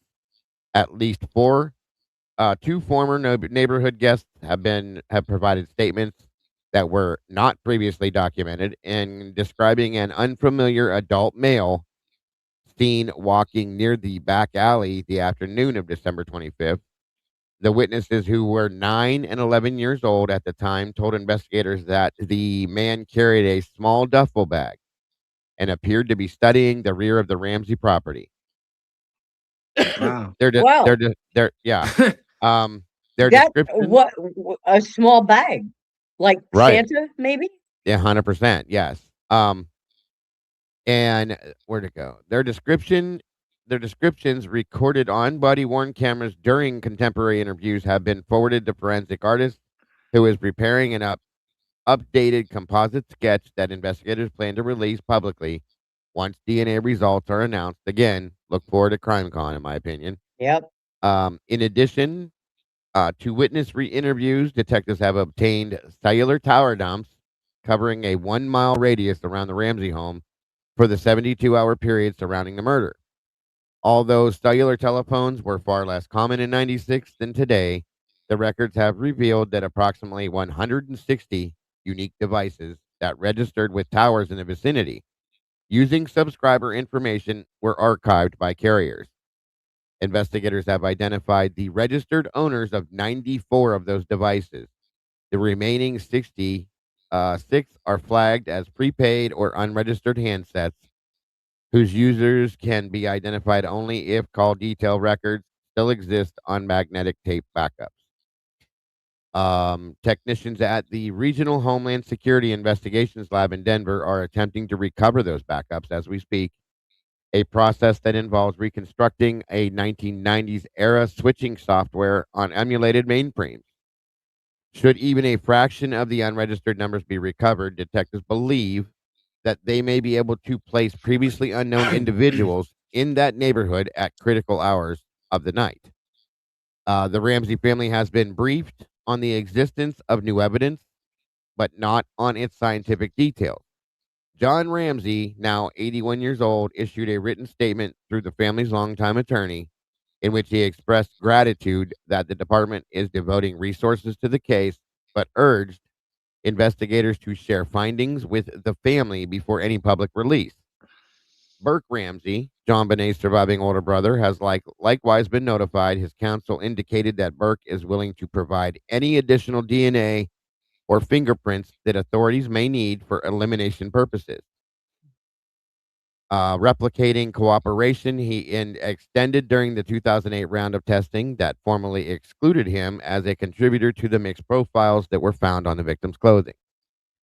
Legal analysts note that even if the new DNA work identifies a single unknown male, prosecutors will confront evidentiary hurdles that have grown more daunting with time. Chain of custody questions linger over several items because early crime scene logs contain gaps, and because 2 detectives who handled key exhibits have since died. Defense attorneys would almost certainly challenge the reliability of any profile that was derived from samples that sat unsealed for years in an evidence room that experienced temperature excursions. Moreover, Colorado's statute of limitations for most felony sex offenses that may have accompanied the murder expired years ago, meaning that any future prosecution would likely rest solely on first-degree murder charges. So I guess they have a statute of limitations on sexual assault, so they can only charge them with the murder, not the sexual assault stuff. So sad, but Right. true. Yeah. Which again carry no time limit, but require proof beyond a reasonable doubt that the defendant committed both the homicide and the accompanying sexual assault. City officials have nevertheless quietly begun preparations for the possibility of an arrest. The Boulder County Jail has conducted discreet reviews of high security housing protocols, and the district attorney's office has assigned a senior prosecutor to examine whether Colorado's newly enacted familial DNA search statute could be employed once a partial profile is obtained. Familial searching, which identifies genetic near matches among convicted offenders, has succeeded in other old cold cases. By pointing investigators toward close relatives of the true donor, even when the donor himself has never been arrested, because Colorado's database now contains more than 250,000 convicted offender profiles. The probability of detecting a moderate stringency match to an unknown male profile is statistically higher than at any previous point in the investigation. Beyond the laboratory and legal maneuvering, the case continues to reverberate in popular culture. A 6-part documentary series produced by a European streaming service, same one that did the Kurt Cobain one, premiered last month, that's the newer one I was talking about, not the one from 6 years ago, but this newer one just Mhm. came out last month. It's pretty good too. Um, and quickly became the platform's most watched English language program, reviving conspiracy theories and implicate everyone from a Santa-clad party guest. There you go, Robin. There To you go. Just I'm sorry to cut you off. You said that they came out with one last month? this is from this when this was written. So let me give you the Oh, date on okay. this. I'm Okay. Yeah. sorry. Yeah. This And came out December 16th of 25. My apologies. it's from and where can do you know the name of it or The documentary name, I believe it was shit. It was that Netflix thing that they did. JonBenét Past and Present or something, I think it's called. okay. I think it was on Netflix. It may not be anymore, but it was. Right. My Okay. wife and I watched it on Netflix. I think it Yeah. is. Somebody in the chat might know better than me. I'm pretty bad at remembering shit. Sorry. um, Alicia says that it was Netflix. Netflix. Okay, Netflix? thank you, Okay. Alicia. I thought it was Netflix. Also Oh, the hey. Thank you, Wisteria, for Thank gifting you. 5 memberships for the Devil's Advocates channel. Thank you very much, and congrats to our winners. We appreciate that very, very much. very very nice and awesome, Wisteria. Thank you. So whether the confluence of new science and re-interviewed witnesses heightened public interest, we'll finally break the logjam that has frustrated 3 generations of detectives. Remains uncertain.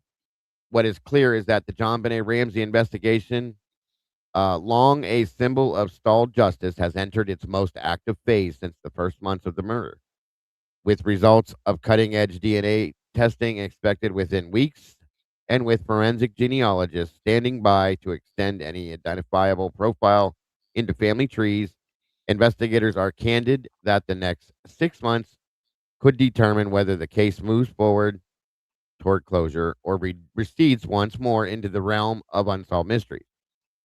And for a city that has lived under the shadow of that December night for 29 years, the coming anniversary will be less a commemoration than a verdict on whether modern science can succeed where decades of traditional detective work have failed.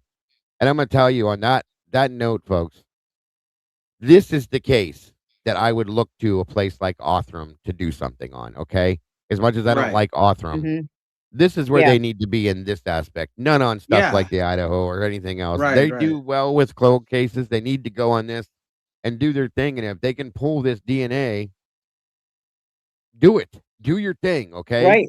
Like I said, this article was first released on the 25th of December of last year, and now, well, Right. about 6 months Yeah, it ago, was supposed roughly. to be Yeah, released last Because month, right. potentially.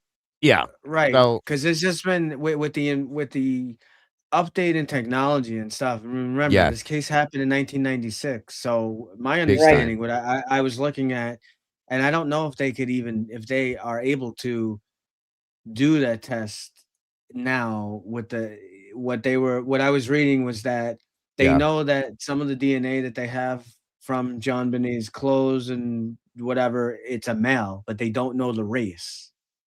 that's They're it. not Right. sure of the race. They have three, Right. or they have two. They have two different male DNA patterns that they pulled, and they're working on the possibility of a third. But like he said, they know that it's male so far, but they don't know, black, Right. white, Asian, whatever, folks. And that's the problem they're having with it. So Right. very interesting. So, Very interesting.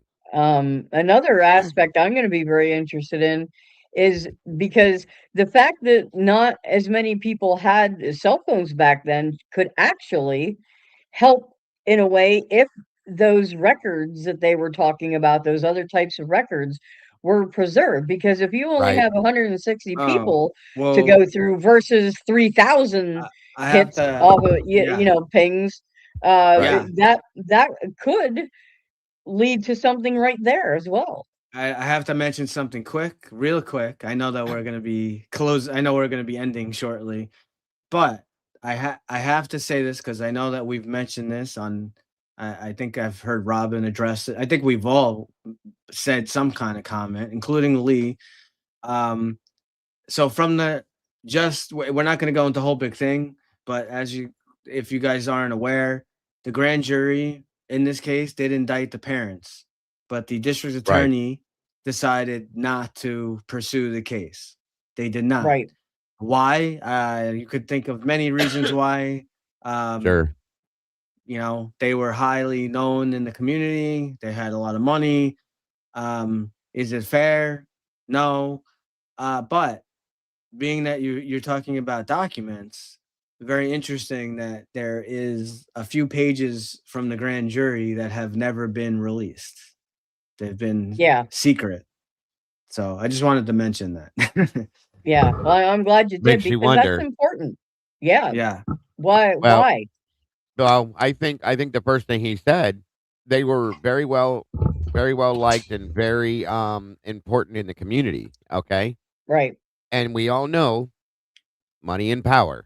Money and power. We talk about this all the time. Money and power gets you Yep. everything in your life that you want, and Yep. people that are very prominent. That's the word I'm looking for. Prominent people within a community are not. They don't. They don't bother them. They don't pick with them. They don't go at them as much as you would see, like you and I, Robin. We wouldn't be as lucky as Right. them to not be being looked into No. so much. You know. No. So Absolutely. No, Absolutely. and right, So and the thing that's weird, I know it's like it's different for most of us because most of us are not in that level or that right, tier, I guess. But I mean, the same day, basically within a 24-hour period that JonBenét Ramsey's body was found, they were already getting a lawyer and everything. Which, Right. like, I'm not saying that they're wrong to get a lawyer, and that doesn't mean that they're guilty. I just, to me, I can't think in my mind that would be like the top thing on my list. Like, oh, I have to get a lawyer. I'd be right. like, I want to know. I'll give you whatever info you want. I want to find the killer. I want to find what happened. Not, I'm Yep. not going to answer your. I'm not going to Now, answer your questions. You know. I will say this though, just like in the Shannon Gilbert case, her Yes. family got a lawyer because Yes, they that's wanted true. to try to put the screws to the cops to do their job. Right. So I know family friends had urged the Right. Ramseys to get a lawyer. Did they do the same thing because they Right. wanted someone who could help navigate those waters to push the police to look past just the obvious that the parents did it, or family friends or whatever? Were they, was that their reasoning for obtaining a lawyer, not just to protect themselves, but to Well, actually Right. try to make the police, law enforcement, look into things harder? that's a good point. And one thing I will say, going along with what Woman just said, if we remember when we were reading at that point, when John had they found her, they brought her upstairs. He Mhm. starts Mhm. calling people, and one of like almost immediately, he's on the phone with an attorney. Okay, and then he books that flight. Like this was all within an hour of finding her. If I remember the Yeah, timeline, and I was kind of like, wow, okay, Yeah. that's it's just that's a It's a little little. it's just a little odd to me. That's all. yeah, I do I agree. Uh, agree. I do agree. Yeah. So I'm not saying he's guilty, but it's No, just no, odd. It's odd no, behavior. it is odd. a lot It of is us as odd. parents would have been way more worried, in my opinion, about what just happened to my child. Why did this happen? Yeah. Right. How did this happen? I think, that kind of stuff would have been the last thing on my list, is what I think one's Right. saying, and I agree with him. Yeah. So, Right. Right. Yeah. Yep. So, well, gentlemen, and our lovely audience, this has been a fascinating look back at this case. I am so happy to hear that we may have more information coming very shortly I hope. about this case. Yeah. That Maybe would be they have great. solved it, or at least moved the ball down the field to Yeah, have moving in that the direction. capability. Right. Yeah, definitely. Absolutely. So Or eliminating yeah, suspects, you know? Yeah. Right. right. Yeah. So It's it's I'm very it's excited time. to hear what may come Thir out. So, 30 but years is a long time to go unsolved for this little girl, and she deserves it is absolute justice in this. It's so horrible and so sad. absolutely, So, yes. absolutely. It's I just I can't imagine anything like that happening to a child of mine or anybody's child. It's just it's horrendous. But it has been fascinating going back through this with you all, and so as we close out tonight, we haven't picked our next case yet. So you'll find out next week what our next case is going to Yeah. be, because we have to confer a little bit and see what we want to get into next. So you'll find out next Sunday what our new deep dive case is going to be. So we'll start going around the horn. We'll go ahead with Dago, and then we'll go one, and I'll close us on out. All right, guys. Thank you again so much, and then my apologies. I wasn't here for the last episode. This has been a great series. Very excited. But again, the Kurt Cobain series and the Princess Diana, they were all amazing. Every one of them's been amazing, especially with all of you. And I'm Yeah. grateful to be able to have done this with Robin and One. It's always an honor to be able to do these things, guys. And I enjoy that you guys come over here and support us as we do this, looking for real justice and truth in some of these cases that just don't make sense. And so thank you all for that. And again, I agree with Robin. I hope that, going forward with new technology and with what they're saying about, revisiting the bench evidence cache on this and so on and so forth, that maybe we'll finally get some justice for this beautiful little girl that so very sadly lost her life 30 years ago. Guys, is a long time to go with no That's answers to just this. unreal. It's very sad. So I'm looking forward to that. And again, thank you to all of you that support us here, and follow us on our, Devil's Advocates on that channel, as far as the True Crime Cafe as well. Thank you guys for the support for Crimes After Dark every night when we do this, and then on Sunday when we do our special show, as I call it. I don't know what else to call it, but thank you, It's thank you like, to all the yeah. moderators. Yes, you guys are Cold case. amazing. There you go. And we wouldn't exist without you guys. We all know that. We are so very grateful to each and every one of you for everything you do. Thank you again to my production manager, Mikey, my videographer, Molly, every one of my mods, and all of the mods with the Devil's Advocates channel. You guys are amazing as well. Guys, every one of you are so amazing and so very beautiful. As I say, please don't forget to love yourselves and each other, and don't change anything, because that is what makes you the beautiful people. Truly. Nothing but love to each and every one of you folks. Have a wonderful evening, and I'll see you very soon. Good night. All right. Thank you very much. And one.